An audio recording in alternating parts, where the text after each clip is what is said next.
உங்களை நேசிக்கிறபடினால் ஆண்டவர் சொல்கிற வார்த்தை, நீங்கள் வாழ்க்கையில் மனுஷனை நம்புவதை காட்டிலும் கர்த்தர் மேல் பற்றுதலாக இருப்பதே நலம்.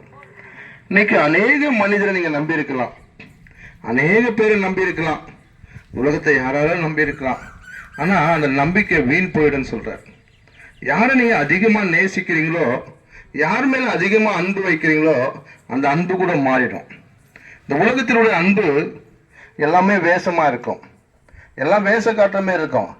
அப்படியாக பார்க்க அதுக்கப்புறம் அந்த அன்பு எப்படின்னா நடிக்கிற போல தெரிஞ்சிருக்கும். என்னடா நல்லா தான் இருந்தாங்க, இப்படியெல்லாம் அன்பாக செலுத்துனாங்க, ஐயோ நம்ம இருதயமே வெடிச்சிற போல அவ்வளோ அன்பு செலுத்துனாங்க, இப்படிலாம் அன்பு செலுத்திட்டு கடைசியில் மோசம் பண்ணிட்டாங்களே அப்படின்னு தனியாக நின்று நீ ஆக வேண்டியது இருக்கும், தனியாக நின்று துக்கப்பட வேண்டியது இருக்கும், தனியாக நின்று வேதனைப்பட வேண்டியதில்லை. ஆனால் ஆண்டவராய் இயேசு கிறிஸ்து அப்படி அல்ல, உன்னை கைவிடவே மாட்டார்.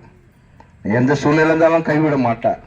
எல்லாரும் கைவிடலாம், நம்பினவர் கைவிடலாம், நேசித்தவர் கைவிடலாம், நீங்கள் பாசம் காட்டினவர் கைவிடலாம். ஆனால் இயேசு கைவிட மாட்டார்.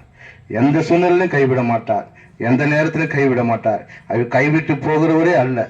நான் கைவிட்டு போயிடும்பா, நீ யாருன்னே தெரியாது, நீ எனக்கு வேண்டான்னு சொல்ல, நீ எப்படியாப்பட்ட ஆளாக இருந்தாலும் சரி, நீ எந்த சூழ்நிலையில் இருந்தாலும் சரி, ஆண்டவர் கைவிட மாட்டார். உன் துக்கத்தெல்லாம் ஆண்டவராக இயேசு கிட்ட சொல்லுங்க, உங்க வேதனையை ஆண்டவராக இயேசு கிட்ட சொல்லுங்க. அவர் அதுல இருந்து உனக்கு பெரிய சமாதானம். நீ எந்த காரியத்தை கொடுத்து சமாதானம் அற்றதா இருக்கிறாயோ, சமாதானம் இல்லாத இருக்கிறாயோ, எந்த காரியத்தை துக்கமா இருக்கிறாயோ, அந்த துக்கத்தை ஆண்டவர் மாற்றி போடுவார். உன் காயத்தை ஆண்டவர் ஆற்றுவார்.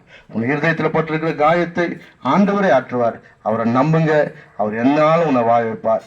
தேவன் உங்களுடைய ஆசீர்வதிப்பாராக.